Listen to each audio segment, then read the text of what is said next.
deuda. Y los créditos de consumo que se ofrecen a destajo en este país, ¿no es cierto? Desde que el chiquillo sale de la secundaria ya le llegan las ofertas de crédito, ¿verdad? Aplican tasas de interés del orden del 30-40% a los créditos de consumo. Son terribles, ¿no? Son muy superiores a las otras tasas. Y eso implica que opera aquí una plusvalía, como diría Marx, ¿no? Una plusvalía que ni el viejo Marx siquiera imaginó que podía ser superior a lo que él llama plusvalía absoluta. Porque tú, si ganas poca plata, ¿no es cierto?, están explotando, hay una plusvalía. Pero si más encima te dan crédito y te aplican una tasa de interés de ese porte, resulta que para el patrón el costo del salario se anula y se convierte en un ingreso. Eso el viejo Marx no lo imaginó. Bueno, eso ¿qué genera en las personas?, ¿no? Frustración, rabia, angustia, preocupación por la deuda, que te estén cobrando, que no puedo pagar, que no me alcanza, que la deuda de la universidad, que la deuda del consumo, que del auto, que la casa, y te genera tensión. Por eso se dice que los chilenos tenemos alrededor del 48-49% de una depresión casi grave en el país. Sí, lo único que efectivamente sube son las enfermedades mentales. Exacto. Como decía el... Entonces ahí se genera una frustración, una rabia psicosocial que está latente en las personas, ¿no? Eso explica la violencia intrafamiliar, explica los femicidios, explica la violencia escolar, ¿cómo se llama? El bullying del chiquillo. Está latente una violencia así, y es una violencia que ya no es violencia contra el sistema, ¿no? En la época de la Guerra Fría, todos volcábamos la rabia contra la estructura, pero hoy día la rabia se vuelca hacia adentro, ¿eh? Es psicosocial. Entonces ahí se genera una caldera que puede explotar por cualquier lado, porque están comprimidos por todos lados. Entonces puede ser el alza de la tarifa, que tiene larga historia en Chile, que es la chispa que genera la explosión, una larga historia, y curiosamente siempre parte por los chiquillos jóvenes, por los adolescentes. Sí, eso es bien curioso, porque, es bien interesante porque yo, por ejemplo, entendería que pasara por el universitario, si tú quieres, porque el universitario tiene una deuda con el CAE, mucho ahí que eventualmente la pueden prever, pero que venga a veces incluso de más abajo. ¿Cuál es la explicación que hay? La única explicación posible es que los adolescentes, que todos sabemos, por psicología social, ¿no?, y psicología evolutiva, que tienen una hipersensibilidad. Pubertad y adolescencia es la etapa que la gente tiene mayor sensibilidad a todo. Todo. Ven cosas, comprenden las cosas que mantienen en secreto los adultos, ¿no es cierto? Se las imaginan, las ven, aunque no se las digan, ¿verdad? Y va percibiendo todo y está muy reactivo. Y él, en esa etapa, el adolescente que está en el colegio, la enseñanza secundaria, todavía es dependiente de los papás, ¿no? Y vive su mayor parte del tiempo en el barrio, porque el colegio generalmente está cerca, ¿no?, de la casa. Entonces, su sensibilidad histórica, por así decirlo, tiene que ver con lo que pasa en la realidad del hogar, la realidad del papá. Y si el papá tiene trabajo precario, está endeudado, la mamá también está endeudado, si todo lo compran a crédito, ¿eh?, si no están seguros de pagarle la universidad cuando llega a la universidad, etcétera, etcétera. Entonces ahí se genera una situación que el adolescente interpreta muy bien y reacciona rápido. Eso explica por qué, fíjate que las dos revoluciones de la Chaucha, el 49 y el 57, partieron por los adolescentes. Yo participé al menos en las dos. ¿Ah, sí? A ver, cuéntame. Como adolescente. ¿Por qué de los adolescentes? Porque, claro, el problema que teníamos que pagar la micro, digamos, que nos llevaba al colegio, hay que pagarlo con la tarifa escolar. Y el papá tenía que darte todos los días plata para la locomoción. Y si la subieron, entonces, bueno, papá no podía. El mío tampoco pudo. Entonces ahí se gestó la lucha. Por primera vez los escolares salimos a la calle, ¿no?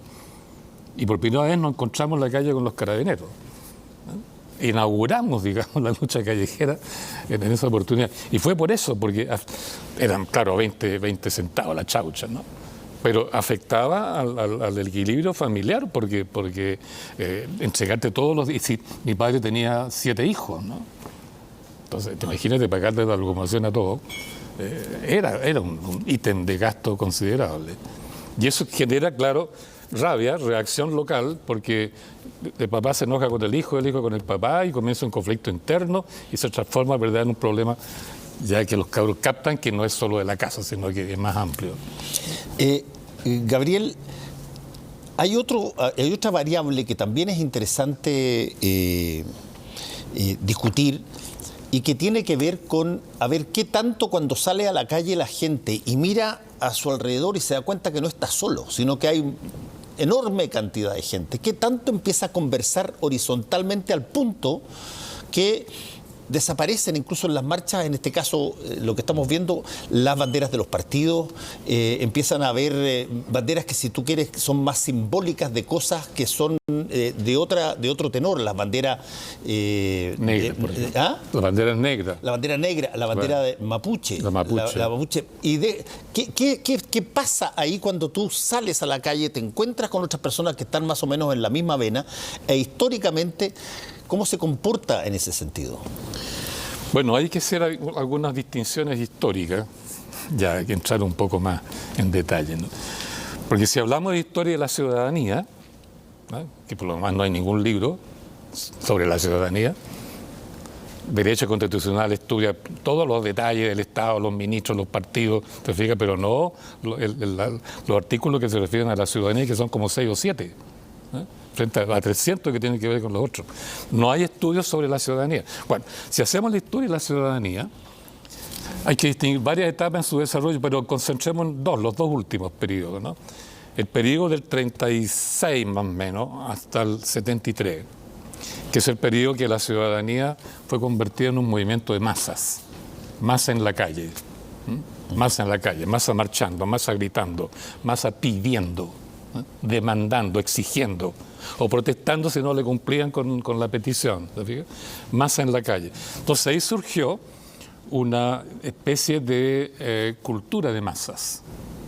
Entonces los partidos descubren, o los políticos descubren, siguiendo a los nazis, etcétera, que la masa en la calle no delibera, no piensa. ¿Te fijas? La masa en la calle es un paquete de sentimientos, de emociones, ¿eh? Entonces no piensa, no tiene una reacción racional frente a los problemas, no es racional, es irracional. Entonces descubrieron ellos que la masa, que es un paquete emocional, se la puede dirigir, entonces, se la puede manejar, manipulando sus emociones. Entonces ahí se crea lo que se llamó la cultura de masa, la política de masa, propaganda para masa, discurso para masa, todo, ¿no? Y formación para masa. De ahí que los años 30, 40 en Chile aparece la cultura de masa con grupos que se forman militarmente en la calle. El propio Alessandri organizó una guardia republicana, 40.000 hombres. Arturo Alessandri, armado, con organización militar, desfilando por la calle, ¿no?, al mando del general en jefe del ejército, nada más y nada menos. El mismo padre Hurtado, ¿no?, organizó la juventud, cuando él fue jefe de la Juventud Católica, lo organizó también militarmente, vestidos de blanco con las banderas del Vaticano y gritando por la calle consigna ¡Viva Cristo Rey! Venía de la Compañía de Jesús, que era originalmente San Ignacio Loyola era disciplinado, militar, pero no con organización militar, como le dieron en la calle. Salieron los socialistas con uniforme marchando, salieron los comunistas con uniforme marchando, salieron los nazis. Entonces ahí a la ciudadanía se la educó como masa en la calle, marchando organizada, con bandera, con pancarta, con música, se la trabaja en sus sentimientos, en sus emociones. Y se crea el discurso para masa para orientarla políticamente. Y toda la técnica del discurso para masa, que tú tienes que hablar suave, después aumenta el diapasón, increchando, revientas con gritos terribles, salta o brinca como Mussolini, Entonces logra impactar a la masa que te sigue. Entonces, la masa sigue, la masa escucha, la masa espera, la masa pide. Ahí hay un punto súper interesante que en este caso particular es difícil de encontrar, y es otra diferencia. Para que haya alguien que siga, tiene que haber alguien que lidere, tiene que haber alguien que se levante arriba del cajón azucarero y diga, sígame lo bueno. Por eso cuando se organizó a la ciudadanía como masa, surgen los partidos de masas, Partido Socialista, Partido Comunista y también un poco el Partido Radical. Aparecen los líderes de masa, especialistas en dirigir su oratoria al pueblo reunido en grandes cantidades, ¿no? Qué sé yo, Hitler fue el gran modelo, Mussolini el gran modelo, Perón, ¿verdad? Y en Chile tuvimos grandes oradores de masas también, entre ellos mismo Allende, el mismo Allende. Entonces, mientras más se dirige a la masa, y se le entregan instrucciones, se la maneja emocionalmente con colores, con bandera, con gritos, con marchas, etcétera, y le das instrucciones, entonces ahí aparece el concepto de vanguardia. El partido es la vanguardia de la masa. El partido conduce a la masa. El pueblo no se libera por sí mismo. El partido va a liberar al pueblo. Entonces, en ese periodo, la ciudadanía fuimos una masa seguidora, una masa callejera, una masa marchando, y los partidos tenían la hegemonía de todo, ¿no? Controlaban todo, ¿no? Y la ideología, todo, ¿no? Bueno, por eso es interesante lo que pasó en el periodo de la transición y hoy, porque ya no somos una ciudadanía masa. Si bien marchamos por las calles, no tenemos bandera, nadie nos vanguardiza, no tenemos líderes, nadie habla, nadie se atreve a hablar esta masa. Todos los políticos le hablan como aquí, ¿no? En la televisión. Sí. Entonces, son cuidadosos, son puntuales, no gritan, no van a saltar aquí como Mussolini. Entonces, hoy día la ciudadanía es muy distinta, porque ya ni se organiza militarmente. Las banderas que salen es la bandera chilena y la bandera mapuche. Es bien interesante porque esa es la bandera mapuche. Y en consecuencia estamos viviendo una revolución ciudadana que es más interesante, porque antes siempre pensábamos la revolución es la revolución de las estructuras, ¿no? En la época de la revolución, el cambio de la reforma agraria, que se llama la reforma tributaria, la reforma educacional de tiempos de Frey, o la nacionalización del cobre en tiempos de Allende, profundización de la reforma agraria, etcétera. Pero hoy día la revolución ha ocurrido dentro de la ciudadanía. No es una revolución de estructura, es una revolución de la mentalidad de la ciudadanía. Y eso es lo más interesante de lo que estamos viviendo. El Programa de Naciones Unidas para el Desarrollo, el PNUD, sí, que ha venido investigando la sociedad chilena a través de informes que entrega cada 2 años, ya por el año 98, sí, 98, haciendo estos estudios, llegó a una conclusión. En Chile se está produciendo un fenómeno soterrado, ¿no? Que llamaron de ciudadanización de la política, ¿no? Porque antes la política era de los políticos, sí, ¿no es cierto? O de los partidos y del Estado y del gobierno, del Congreso. Yo no me meto porque la política es de los políticos, pero ahora no. Hay una ciudadanización de la política y eso significa que la ciudadanía ya no es una masa vanguardizada en las calles, una ciudadanía que está pensando, que está asumiéndose como ciudadanía soberana. Y esto es lo revolucionario que estamos viviendo hoy. Y por eso que este proceso que se inicia es tan nuevo, porque si ocurrió antes fue un periodo muy corto y que por lo demás han sido olvidados. Y cada vez que la ciudadanía ha querido asumirse como soberana, después en perspectiva, los historiadores de la clase dominante, anarquía. Todos estos periodos, anarquía. Es justo cuando la ciudadanía quiere ser soberana. Han habido unos periodos históricos, sería muy largo explicarlo acá, pero estamos viviendo uno de estos periodos. Ahora, Gabriel, aquí entra un punto que va a interrelacionarse con una de las cosas que se ha señalado. Cuando tú tienes a la ciudadanía pensante, etcétera, aparece esta idea del pacto social, de que la ciudadanía conversa entre ella para darse reglas del juego en el país, en la forma de lo que se conoce como una constitución. Exacto. Nosotros, y te lo leí a ti, así que te lo voy a repetir, no tenemos ninguna constitución que sea estrictamente democrática desde que Chile es Chile. Legítima, claro. ¿Ah? ¿Por qué ha sido eso? ¿Y por qué la ciudadanía aceptó no ser parte, por ejemplo, en esa, y ahora quiere ser parte de esta? Bueno, sería una larga explicación histórica, pero para anecdotizarla un poco, yo diría que el gran culpable de esto fue don Diego Portales. Porque todo el periodo 1822 hasta 1829, la batalla del Ircay, ¿no? La ciudadanía operó a través de los cabildos. Y la institución del cabildo es muy interesante porque desde tiempos inmemoriales, por lo menos siglo, diría yo, XVI, XVII en adelante, el cabildo fue siempre el órgano institucional de la soberanía popular, en contraposición a la soberanía divina de los reyes.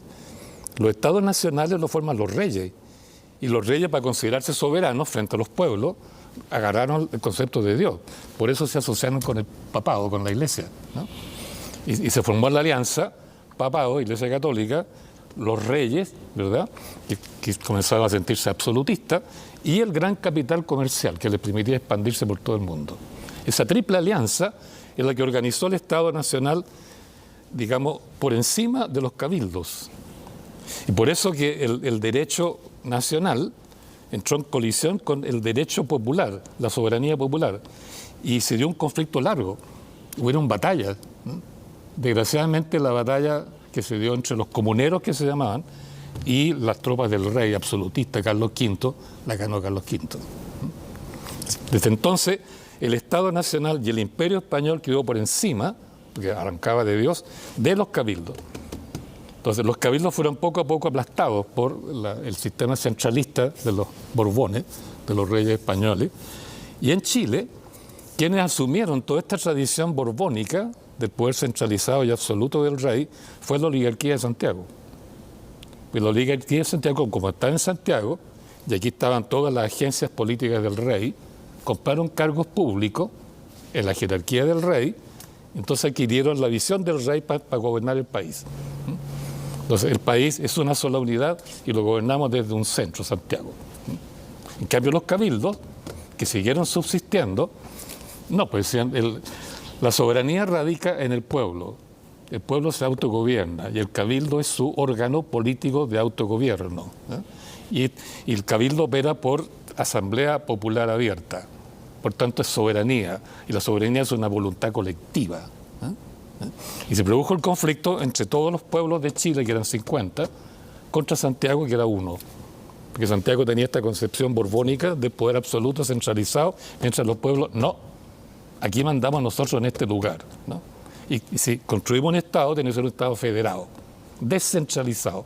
Y ahí está el conflicto, y los pueblos fueron los que derrocaron a O'Higgins por dictador, porque no era democrático, larga historia. Y quien logra destruir esta tradición cabildante, podríamos decir, fue Diego Portales. Porque Diego Portales, para lograr la supremacía de Santiago, organizó un ejército mercenario que compraron con la plata de los mercaderes. Y ahí contrataron gente, oficiales de segunda categoría, como Joaquín Prieto, por ejemplo, ¿no? Contrataron a bandidos del sur, de Curicó, la famosa partida del Alba, armaron un ejército y lleno de trampas largas de explicar, ¿no? Lograron ganar la batalla del Ircay. Y con eso se genera el gobierno absolutista de Santiago, centralizado, unitario, suprimen los cabildos, suprime el hecho de que los pueblos votaban antes por pueblo, no por individuo, porque se reunían en cabildo, asamblea, tomaban una decisión. Y tomaban una decisión colectiva y se votaba por pueblo, ¿te fijas? Se votaba por pueblo, ¿no? Como una especie con un mandato soberano del pueblo local. ¿Qué es lo que hizo el régimen portaliano? Abolió eso y estableció el voto individual. Entonces, al establecerse en Chile y dominar hasta el día de hoy el voto individual, y secreto más encima, uno vota calladito, ¿no? Eliminó la posibilidad de deliberación ciudadana, que en cambio amparaba el cabildo. Ahora, si tú no deliberas, no puedes ser soberano, porque la soberanía es una voluntad colectiva. ¿Y cómo la construyes tú? Deliberando. Al suprimirse la deliberación y quedar solo el voto individual que tú no deliberas para votar, suprimió la soberanía. Entonces, por eso es que ellos van a construir constituciones que dicta el grupito dominante con ayuda del ejército, 1833, 25, 80, la misma historia. Por tanto, constitución ilegítima. Y no participó ahí la ciudadanía deliberando libremente. Por eso no sabemos deliberar. Por eso fuimos ciudadanía masa. Ahora, pero aún así, la gente entiende que la constitución que existe, sea o no producto de una soberanía popular, son las reglas del juego y sigue las reglas del juego, bueno, hasta que no las sigue más. Pero esta idea de que nosotros, la ciudadanía, somos los que tenemos que construir nuestro Estado, porque el derecho humano de una colectividad, de una comunidad, es darse a sí misma el orden que quiere. ¿No? Es el principal derecho humano que existe, que una comunidad se dé su propio orden social, como lo estime conveniente, deliberando. Ahora, eso no lo hemos hecho nunca. Lo nuevo que tenemos en este movimiento de hoy día es que estamos aprendiendo a deliberar. Esto de los cabildos abiertos que ha salido por todas partes, sí, es un aprendizaje de tanteo. Y ese es el problema, porque cómo eso lo convertimos en un proceso racional, bien organizado, que nos lleve a una asamblea constituyente controlada por la misma ciudadanía, no por los políticos.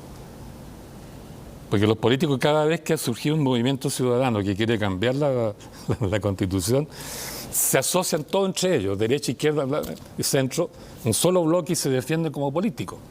Sobre pretexto que hay que defender la Constitución vigente y legítima, sobre pretexto que hay que mantener el orden público, sobre pretexto de que hay que mantener la democracia, ¿fíjate? Y todos se unen para defender eso. Y si logran conseguir el apoyo del ejército, ganan. Pero hoy día está en duda que el ejército vaya a apoyar el esfuerzo de los políticos por mantenerse en el poder, manteniendo ellos el control del proceso constituyente. ¿Por qué crees tú que hay duda de eso? Porque es un tema delicado de gran estrategia, digamos, ¿no? Porque es un hecho concreto, diría yo, mirado históricamente, que no masacraron. Si hubieran querido masacrar, masacran y sacan el movimiento. Porque siempre en el pasado lo hicieron, pues. Cada vez que hubo una gran movilización, un reventón social, salían a la calle a ametrallar, ¿no? A ametrallar. Lo hicieron en el siglo XIX, Batalla de Ircay, fue eso, ¿no? El 1851, 59, lo mismo, ¿te fijas?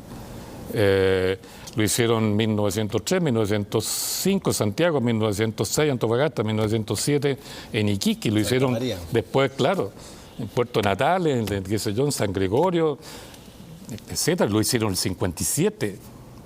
Y cada vez que ametrallaron, silencio, porque el miedo a la muerte, como decía Max Weber, un gran sociólogo alemán, ¿no? Hace que la gente se cuide, se porte bien.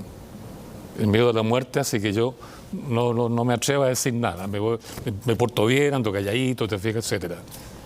Justo el miedo a la muerte es lo que favorece a estos grupos para dictar la ley.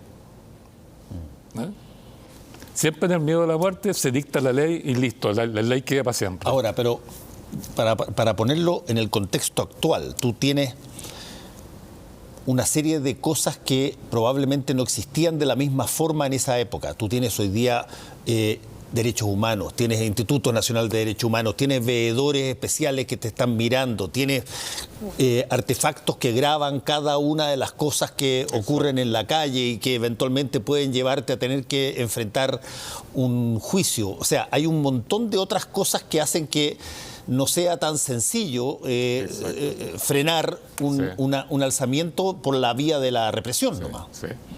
Y particularmente en el caso de Chile, porque el ejército quedó profundamente dañado a nivel internacional, nacional y subjetivamente con lo que hicieron con Pinochet. Porque la reacción, la ola, la marea de movimientos en pro de los derechos humanos ha sido mundial y local. Entonces, eso ha quedado en la conciencia actual de los militares. Es que imposible que no esté ahí. En consecuencia, no hubo esta reacción tradicional de ametrallar y se acabó el movimiento.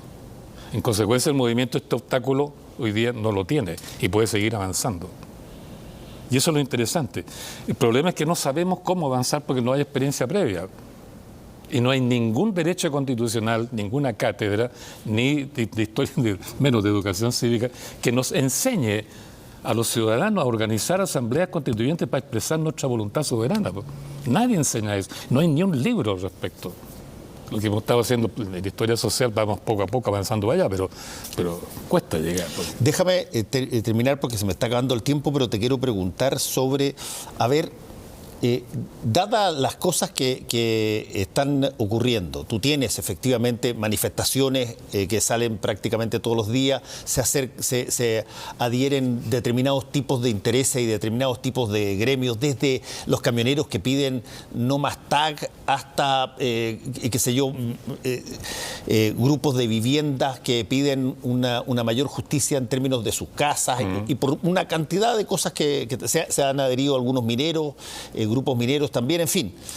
Y tienes a un gobierno que tiene muy claramente un programa que eventualmente cambió la agenda radicalmente, pero tienes un gobierno que tiene un pensamiento bien determinado respecto de determinadas materias, que tiene que ver con el orden social, tal cual como le podría pasar a cualquier otro gobierno también, pero tiene una prestancia muy fuerte respecto del modelo económico que se sigue, respecto de cómo deben ser determinadas, llamémoslo así, superaciones de determinadas situaciones de niveles de ingreso, a través de la meritocracia, a través de una escalada hacia determinadas cosas.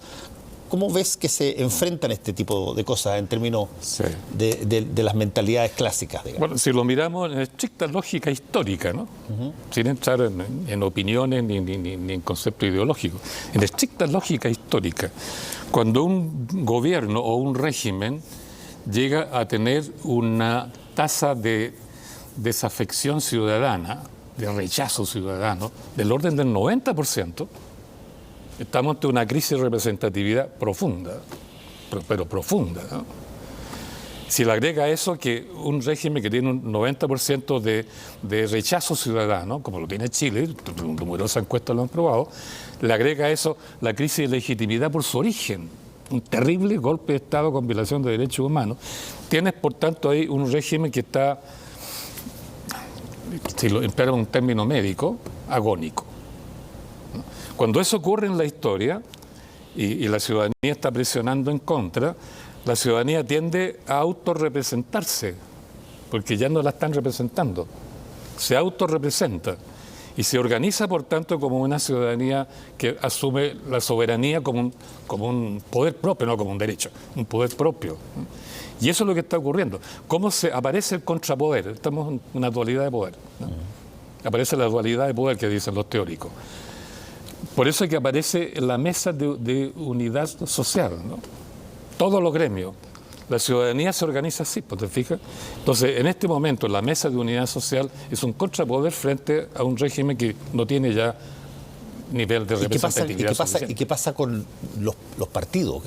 Porque tú tienes oposición, pero la oposición es tan parte del problema como el gobierno al cual se le reclama. Lo interesante también de este movimiento actual es que, a diferencia de los años 50 y 60, cuando el enemigo de los movimientos callejeros, digamos, era el imperialismo yanqui, ¿no es cierto?, la burguesía capitalista, los patrones, los yarur, etcétera, ¿verdad? Hoy día no aparece ni el imperialismo ni siquiera el empresariado como el enemigo del pueblo. El enemigo del pueblo es claramente la clase política, en su conjunto, te fijas, derecha, centro, izquierda, ¿eh? El mismo Mercurio, hace como, tal vez el mes pasado, pero lo repitió estos últimos días, hizo una encuesta en el sentido de qué es lo que más rechazan, qué es lo que más indigna, qué es lo que más repelen los chilenos, ¿no? Top, en primer lugar, los políticos, lejos, de ahí para abajo todo, hasta contando la jubilación, ¿no? Entonces, el enemigo del pueblo en este momento es la clase política, es un hecho. Por eso no hubo ni una bandera de partido político. En cambio, la bandera chilena junto con la bandera mapuche, la bandera mapuche representa en el fondo al pueblo mestizo también, no solo al pueblo mapuche, ¿eh? Por diversas razones largas a explicar. Entonces, yo creo que hoy día estamos en una situación de contrapoder, ¿no? Y claramente la mesa de unidad social es la parte ciudadana del poder, ¿no? Y ahí los gremios van a tener que aprender a trabajar como ciudadanos y no solo como gremios. ¿Y tú no crees que dentro de lo que podríamos denominar los grupos que se están organizando no hay intereses de partidos para tratar de, manejar un poco eso para que, bueno, se alineen un poquitito con... Los hay, pero se ocultan o los disfrazan. Y tú ves que el movimiento en general, el gobierno tiende a unirse con la oposición, concordar en un paquete de proyectos de ley que los salve a ellos en su conjunto, ¿no? Aceptando un poco lo que dice la ciudadanía, pero no cediéndole a la ciudadanía el control del proceso constituyente, ¿no? Siempre ocurrió eso, cuando la clase política está en peligro, la derecha, el centro y la izquierda se unen contra el movimiento social y ciudadano. ¿No ves? Y eso es lo que está ocurriendo ahora. Pero si es que el presidente Piñera llamara a un movimiento constituyente genuino y fuera el primer presidente que eventualmente pasara a la posteridad como alguien que creó una constitución genuinamente democrática y legítima, eso significaría que tendría que cambiar radicalmente la clase política, la forma en que nos manifestamos, o es una opción dentro de las muchas que se pueden hacer? Bueno, si el presidente Piñera tuviera un mínimo de conciencia histórica y sensibilidad social, si tuviera un par de centímetros de estatura estadista, ¿verdad?, él dimite y dice que se abre el proceso constituyente a través de una asamblea que la misma ciudadanía nombre y organice. Si hubiera hecho eso, pasa la historia, te lo aseguro que pasa la historia. Pero en cambio está tratando de pescar el proceso constituyente para meterlo dentro del Congreso Nacional, pues. Son pretextos que hay que mantener la democracia, el orden público, etcétera, etcétera, ¿no? Y ahí está formándose una alianza con la oposición, pues está claro eso. Siempre la clase política se va a defender en su profesión, en su cargo, en su negocio, ante un ataque profundo de la ciudadanía. Nunca, en toda la historia de Chile, te lo digo con absoluta seguridad, nunca los políticos en Chile han llamado a una asamblea constituyente. Nunca. Pero hay muchos que hoy día lo están haciendo, o lo están pidiendo, digamos. Claro, pero la ciudadanía no lo va a aceptar. De eso estoy seguro. No lo van a aceptar. Y que ellos no se dan cuenta de que son el enemigo del pueblo en este momento, ¿no? Los que fueron de la marcha grande, ¿verdad?, estaban disfrazados, anónimos, a muchos lo rechazaron, ¿no? No se atrevieron nada, ni hablaron ni una cosa. Pero, o sea, tú me estás tratando de decir que tú crees que la gente que ha salido y la gente que demostró la indignación va a renegar de aquellas personas por las que esa misma masa o buena parte de esa masa votó para que estuvieran ahí. Sin duda, sin duda. Es que por eso hay que seguir la historia de la ciudadanía, que estaba pasando por varias etapas. Yo te mostré dos nomás, el paso de la masa de la calle a la ciudadanía que piensa y quiere ahora deliberar y que quiere comandar el proceso constituyente. Entonces, está evolucionando rápidamente ahora mismo, ¿no?, en su mentalidad, porque están pensando, de eso me consta, porque estoy metido en el tema, están pensando cómo manejar el proceso constituyente, ¿no?, cómo organizarlo, ¿no? Y eso es lo que está en discusión. Se está pensando que va a llegar un momento, ya le pusieron un ultimátum al presidente, 5 días para que responda un pliego de 8 puntos, o 10 puntos, no me acuerdo, ¿no?, donde incluía la constituyente. Cuando ocurre eso, es porque, te dije, no se está autorrepresentando soberanamente y le están quitando toda clase de reconocimiento al gobierno. Cuando eso se produce y el ejército no lo va a apoyar ametrallando a nadie, entonces, ¿qué camino le queda a Piñera? En una lógica estrictamente histórica, dimitir, y quedarse como gobierno de misionario, sí, que mantenga la estabilidad institucional, te voy a dar, mientras está el proceso. Te voy a dar la otra opción. La otra opción es que esto vaya a plebiscito. No, o que, bueno, esa es una, claro, de que el presidente diga: quiero hacer una reforma a la Constitución, que porque la Constitución no lo permite hoy día, que signifique de que yo puedo llamar a plebiscito para hacer un cambio institucional. Esa una. Pero la otra es que languidezca el movimiento, se empieza a disminuir, empieza a acabarse, se transforma en una rutina indeseada, el que todos los días se saquee, etcétera, acá allá, y esta cosa pierda fuerza y por lo tanto no alcance el fulgor que necesita para cambiar las cosas. Bueno, por un lado, claro, siempre es posible, en lógica pura, ¿no?, de que el movimiento se canse. De hecho, el Curiartiro mostró eso, ¿no es cierto? El pico de cómo después ha ido decreciendo. Pero hay dos cosas. Nunca antes había dado tal coincidencia y tal consenso en torno a la rabia y lo que están rechazando y a la voluntad de cambiar todo. Que el 87% de la población quiera cambio de la constituyente, te dice eso, ¿no? Entonces es poco probable que el cansancio anule esos objetivos, ese desideratum, digamos, esa voluntad que tiene la gente de llegar lejos. Y por otro lado, si bien puede que disminuya las movilizaciones pacíficas de los ciudadanos, el pueblo vandálico va a continuar. Porque esta es la más preciosa oportunidad que han tenido en su vida para saquear en grande al modelo más hiperconsumista que existe, ¿no? Ya, pero el pueblo vandálico se enfrenta con la represión legal. Pero es un hecho que ha superado la represión policial. Porque yo tengo la impresión de porque está bien, pero puede ser porque los carabineros tampoco han pasado por arriba. Es verdad. Recordemos que los carabineros se cansan. Cuando los someten a una presión como esta, por el lapso de 2 meses, se cansan, es que es imposible que no. Ocurrió justamente en el año 57, porque partió la huelga en diciembre del 56. Primero estudiantes y siguieron los obreros. Después se juntaron los dos en enero, descansaron en febrero y siguieron en marzo. Y en abril los carabineros estaban cansados, porque salían todos los días a la calle, ¿no? Tal vez no una grandes masas como hoy día. Y se cansaron, entonces te reventaron, son seres humanos. Y Ibáñez los saca entonces, los saca de la circulación, manda al ejército no tenía idea cómo reprimir las masas, empiezan a disparar, pero en el lapso, retirada de carabineros, entrada del ejército, saquearon todo Santiago. Entonces, es un dato importante, los carabineros no pueden estar 2-3 meses en esta actividad, imposible.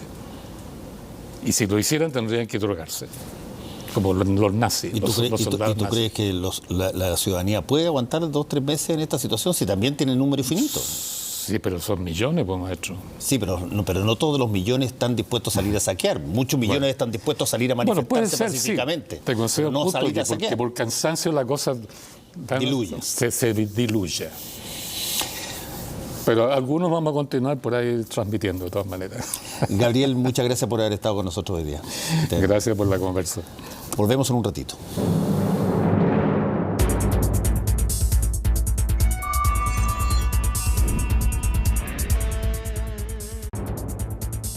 Última Mirada es presentado por Talana. Recursos humanos en la palma de tu mano. Talana, somos los primeros en llevar recursos humanos a tu celular. Gracias a nuestra aplicación, agiliza y haz más eficiente la comunicación con tu equipo a través de nuestro chat de empresa. Podrás solicitar vacaciones, ver todos tus documentos y certificados en un segundo. Estar al tanto de los beneficios, avisos y noticias que la empresa quiere compartir. Talana, recursos humanos en la palma de tu mano. I made up my mind, almost as bright as your eyes. I love the way you love me, and you just love me the way I am. I love the way. Acompañándote en cada proyecto de tu vida. Portalinmobiliario.com. Lo que buscas está aquí. Agenda Agrícola, siempre presente en toda la agricultura nacional. Los campos chilenos mueven nuestra economía y nosotros le contamos todos los detalles. Mercados, tecnología. ¿Qué está pasando en la agricultura? Agenda Agrícola, aquí en CNN Chile. Invita Empresa Sutil. Noviembre, fútbol recargado. Disfruta la pasión de una final inédita e inolvidable. No te pierdas unas semifinales de lujo en Copa Chile. Sigue la definición por jugar copas internacionales. Los próximos partidos serán verdaderas finales. ¿Quiénes se salvarán del descenso? Se define el campeonato más reñido de nuestro fútbol. Descubre qué equipos jugarán en Primera A. La Roja está más unida que nunca. Nuestra selección se prepara para enfrentar las clasificatorias más difíciles del mundo. Disfruta un mes cargado con el mejor deporte del mundo. Solo por CDF. Vivimos fútbol. Detrás de cada persona hay una historia. Un lugar que habla por ellos. Convicciones que se reflejan más allá de las palabras. Conoceremos lo que hay detrás de las personas que construyen nuestra historia y que diariamente hacen noticia, aquí, en CNN Íntimo. CNN Íntimo, domingo a las 22 horas, por CNN Chile.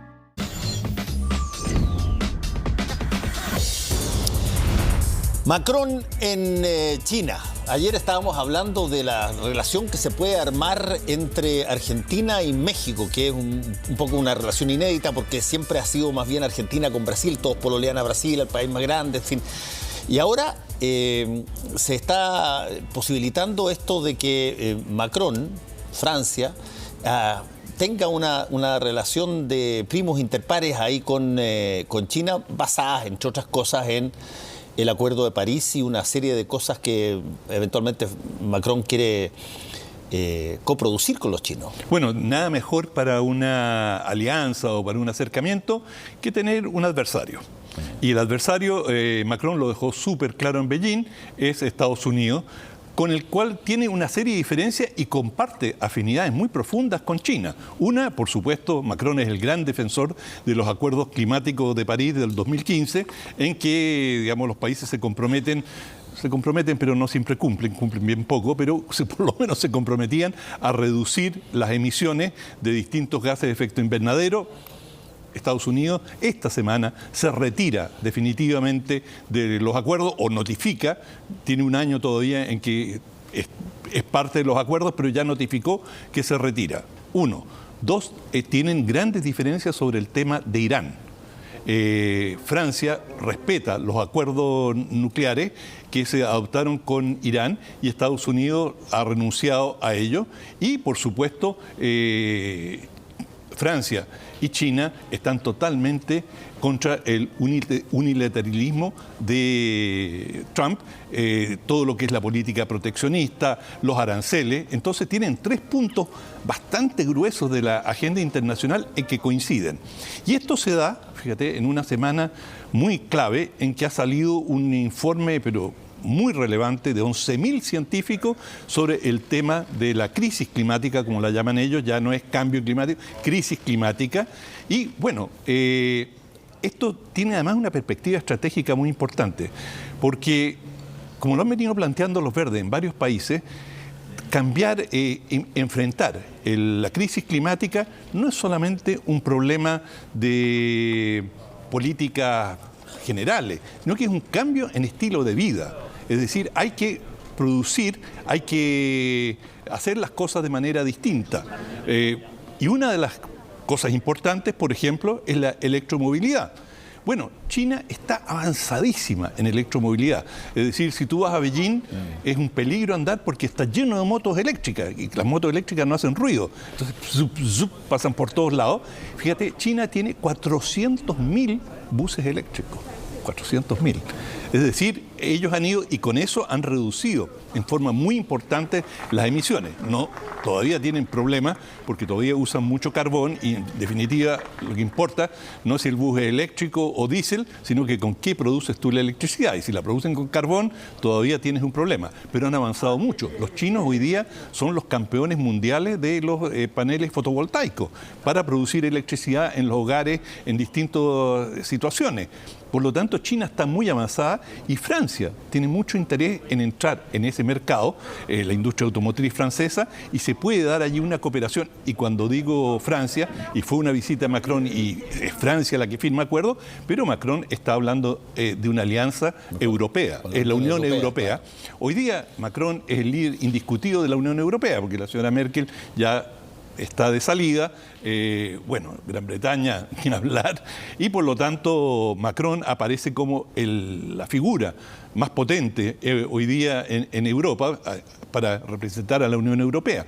Entonces, la posibilidad de una alianza tecnológica y para enfrentar los problemas frente a Estados Unidos, digamos, un poco, si tú quieres, el matonaje que ha estado ejerciendo el presidente Trump. O sea, o hacen lo que yo les digo o aranceles. Bueno, eso naturalmente los tiene a todos muy inquietos, cuando no francamente molestos, especialmente a los chinos, pero también a los alemanes. A los alemanes los ha amenazado bastante y hay un movimiento de organización para enfrentar a Estados Unidos. Yo diría que en el campo internacional esta es una de las primeras señales de una alianza, digamos, tentativa, que se comienza a perfilar, pero hay ya un lenguaje y la manera en que habló Macron, sin mencionar nunca a Estados Unidos, pero diciendo, hay países que no están a favor del libre comercio. Bueno, por supuesto que no está hablando de Rusia. Obviamente está apuntando a Estados Unidos y esto puede traer cambios interesantes en el campo tecnológico y en el campo político. Ahora, déjame hacerte una pregunta. Cuando tú toreas a un país que tiene, qué sé yo, el tamaño y el poder de Estados Unidos, y lo vas toreando, qué sé yo, diciendo, qué sé yo, Macron le saca en cara que estamos, como lo mismo que tú estabas diciendo, bueno, nosotros estamos yendo a buscar países con los cuales podamos congeniar en determinadas materias económicas, pero que además tengamos la proyección hacia el futuro de una situación donde la cooperación internacional sea la parte rutilante. Bueno, en algún momento dado, tú tienes que darte cuenta que tienes al frente también a un presidente que puede decir, oye, ¿hasta cuándo aguanto los franceses, digamos? Bueno, yo creo que en cierta medida Trump ya se lo dijo a los chinos. Y les ha planteado una situación que era insólita. Sí, que ante los chinos está metido en una guerra comercial, ¿por qué no lo va a hacer ante Francia también? Bueno, porque esto tiene en definitiva un efecto acumulativo. Porque si tú tienes un pleito con la Unión Europea, con China, tiene fricciones con India, precisamente por temas comerciales. Bueno, finalmente Estados Unidos es muy poderoso, eso es indiscutible, pero no es autárquico. Es decir, Estados Unidos también adquiere tecnología en otros lugares, también requiere de mercado y, en definitiva, tiene que llegar a un entendimiento. Él está afectando a sectores muy importantes de la economía estadounidense y hasta ahora, por ejemplo, en el sector agrícola, porque los chinos dejaron de consumir algunos productos estadounidenses. Bueno, el gobierno estadounidense los ha estado subsidiando para cubrir las exportaciones que no han logrado hacer. Bueno, si eso tú lo empiezas a multiplicar, hay una serie de industrias estratégicas en Estados Unidos que dependen de insumos chinos. Bueno, si no van a recibir más insumos chinos, van a tener que conseguirlo de otros lugares, van a tener que invertir, eso tiene costo, van a subir también los costos. Esto también tiene un efecto sobre la economía estadounidense. Es decir, Estados Unidos es poderoso, pero no es tan poderoso. Y hace mucho tiempo que se dijo que el mundo había dejado de ser bipolar, porque en algún momento, por lo menos desde el punto de vista político estratégico, era Estados Unidos y la Unión Soviética, bueno, y que hoy día hay muchos polos, y que la Unión Europea es uno, China es otro, India, y hay otros países, en algún momento, que incluyen a los anteriores, como el BRIC, que también incluía a Brasil y a Sudáfrica. En fin, hay otras agrupaciones de países a las cuales ayer hablábamos de la relación bastante tensa que tiene Estados Unidos con México. Y México se ha subordinado, pero en la medida que ve que se le presentan alternativas y que China puede ser un partner interesante. En el caso de México no se da porque su implicación, su relación, los vasos comunicantes con Estados Unidos son enormes. Por lo tanto, México va a tener siempre esta relación de subordinación económica hacia Estados Unidos y no tiene menos libertad que otros países. Pero otros países, por decirte Sudáfrica, otros países emergentes, pueden buscar alternativas. Y eso ha estado pasando en Asia, donde China ha pasado a ser un factor interesante. Incluso Japón, que ha tenido una lealtad absoluta con Estados Unidos y tienen una relación realmente muy estrecha, ha estado mostrando algunas vacilaciones. Lo mismo vale para Corea del Sur. En la medida que termina la Guerra Fría y ya muchos países no son tan dependientes de la seguridad directa de Estados Unidos, bueno, se sienten con mayor libertad para operar. ¿Tú ves entonces este viaje de Macron a China como una especie de puente o de nueva vía que se abre para llevar a China mucho más potentemente hacia Europa? Sí, absolutamente, y antes lo había hecho con mucho éxito la canciller Merkel, la canciller alemana Angela Merkel, y bueno, ella ya está de salida, pero Alemania tiene una relación, Alemania es uno de los principales países exportadores en el mundo, y especialmente manufactura y maquinaria de última generación, y mucho del desarrollo de China se ha debido a exportaciones alemanas, por lo tanto Alemania tiene un interés, pero enorme, en mantener esa relación. Y cuando Macron va a China, por cierto, está representando también a los alemanes. Mira, vamos a hacer una pequeña pausa y ya volvemos.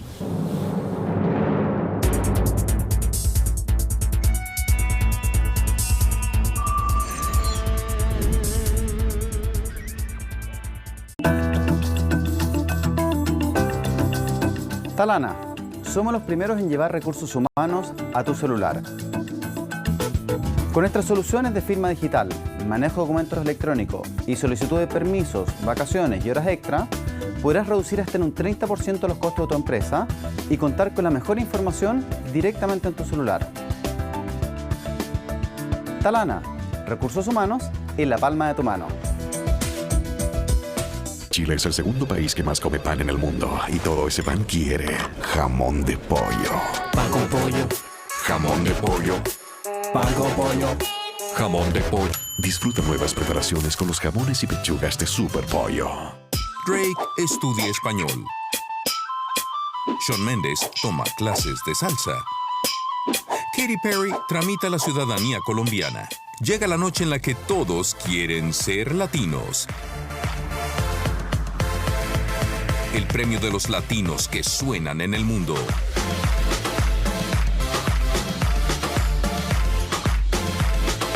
Los Latin Grammys, el jueves 14 de noviembre, por TNT. ¿Sabes lo que es la huella hídrica? Para producir un tomate, por ejemplo, se usan 13 litros de agua. Esa cerveza que te estás tomando necesitó 75 litros para llegar a tu vaso. Cada kilo de carne en la parrilla usó 15.000 litros y el jeans que tienes puesto usó 8.000 para su fabricación. La huella hídrica mide el agua dulce que se usa, evapora o contamina en la producción de algo que comes o usas en tu vida cotidiana. Conocer la huella hídrica de las cosas que te gustan puede ser tu aporte para enfrentar la emergencia climática que estamos viviendo. Encuéntrate con nosotros en Desafío Tierra y por todas las plataformas de CNN Chile y Chilevisión Noticias.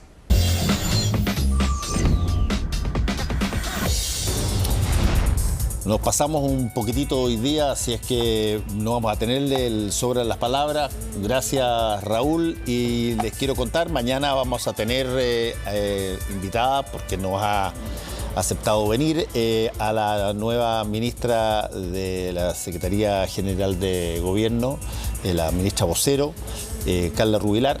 Así que nos encontramos mañana. Tengan ustedes muy buenas noches.